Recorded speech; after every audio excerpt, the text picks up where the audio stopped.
দর্শক বন্ধুরা, যে যেখান থেকে আমাদের প্রতিবেদনটি দেখছেন সকলকে জানাই গ্রাম বাংলার কৃষি চ্যানেলের পক্ষ থেকে আন্তরিক শুভেচ্ছা।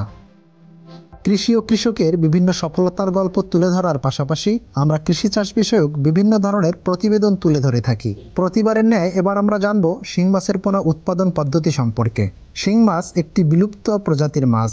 এই মাছটি অত্যন্ত সুস্বাদু এবং জনপ্রিয়। আমাদের দেশে বেশ আগে হাওরে বাওরে মাছটির প্রাচুর্যতা ছিল। কালের বিবর্তনে প্রাকৃতিক অভয়ারণ্য নষ্ট হয়ে যাওয়ার ফলে মাছটি আমাদের দেশ থেকে বিলুপ্ত হতে চলেছে। মাছটিকে ব্যাপকভাবে উৎপাদনের জন্য 1998 থেকে 99 সালে অনেক পরীক্ষা নিরীক্ষা করে ব্যাপকভাবে পোনা উৎপাদনে সক্ষম হয় উদ্ভাবকরা। পোনা উৎপাদনের বেশ কিছু কৌশল কিংবা পদ্ধতি রয়েছে। চাপ প্রয়োগ পদ্ধতিতে শিং মাছের ডিমের নিষিক্তের হার সাধারণত 5%-এর বেশি হয় না, যা কখনোই একজন খামারি বাণিজ্যিকভাবে সফলতা পাবে না।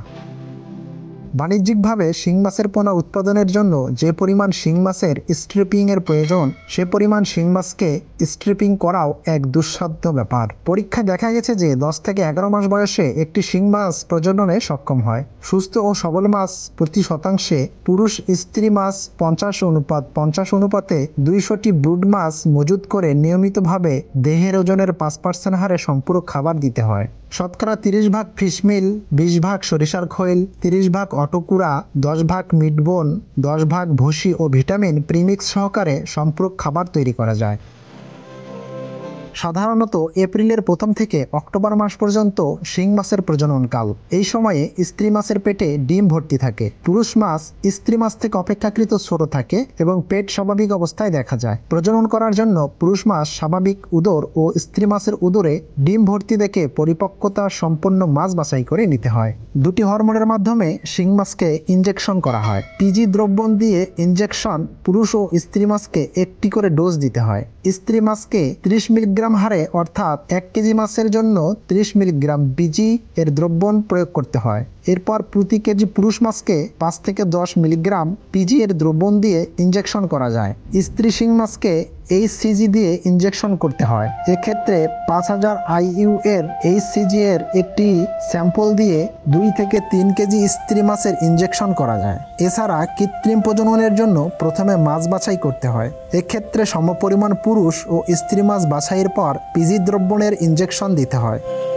অন্য একটি পরীক্ষায় দেখা গেছে যে পুরুষ মাছের শুক্রাণু স্ত্রী মাছের চেয়ে 1.5 গুণ দিলে শিং মাছ বেশি ডিম দেয়। প্রথমে প্রজননক্ষম উপযোগী স্ত্রী ও পুরুষ শিং মাছ সমান অনুপাতে উপরের মাংসল স্থানে ইনজেকশন করে পানির হাউজে ছেড়ে দিলেই চলবে। তবে পুরুষ মাছ স্ত্রী মাছের তুলনায় কিছু বেশি দিলে সব স্ত্রী শিং মাছেই ডিম ছাড়ে এবং ডিম নিষিক্তের হার ভালো হয়। ইনজেকশন করে প্রাকৃতিক উপায়ে 2 ভাবে ডিম সংগ্রহ করা যায়। প্রথমে দৈর্ঘ্যে 12 ফুট, প্রস্থে 8 ফুট এবং 1 সেন্টিমিটার ফাঁক বিশিষ্ট পলিথিন জাতীয় একটি হাপা তৈরি করতে হবে। তারপর এই হাপাটিকে হাউজে এমনভাবে স্থাপন করতে হবে যেন হাপার তলদেশ হাউজের তলা থেকে কমপক্ষে 6 ইঞ্চি উপরে থাকে। এরপর হাউজের পানি 3 ফুট উচ্চতায় ভরে কৃত্রিম ঝর্ণার ব্যবস্থা করতে হবে যাতে স্রোতের সৃষ্টি হয়। এরপর মাছগুলোকে ইনজেকশন দিয়ে হাঁপাতে ছাড়তে হবে। ইনজেকশনের 10 থেকে 12 ঘন্টা পরে প্রাকৃতিকভাবে শিং মাছ প্রজনন করবে। শিং মাছের ডিম হালকা আঠালো। ডিম দেওয়ার পর ডিমগুলো হাঁপার ফাঁক দিয়ে সিস্টার্নের তলায় পড়ে যাবে। ভোরবেলায় ডিম পাড়া শেষ হলে সেখান থেকে চিকন পাইপ দিয়ে সাইফন করে ডিমগুলো সংগ্রহ করতে হবে। মাছকে ইনজেকশন করে সিস্টার্নে ছেড়ে দিতে হবে। 10 থেকে 12 ঘন্টা পর শিং মাছ প্রাকৃতিকভাবে ডিম দেয়া শেষ করবে। পরে ডিমগুলোকে সাইফন পদ্ধতিতে সংগ্রহ করতে হবে। সংগৃহীত ডিমগুলো ছোট ছোট সিস্টার্নে 2 থেকে 3 ইঞ্চি উচ্চতায় ছড়িয়ে দিতে হবে। পরে ওই সিস্টার্নে 0.5 ইঞ্চি পিভিসি পাইপকে ছিদ্র করে ঝরনার ব্যবস্থা করতে হবে। এভাবে 18 থেকে 24 ঘন্টার মধ্যে ডিম থেকে বাচ্চা বের হবে।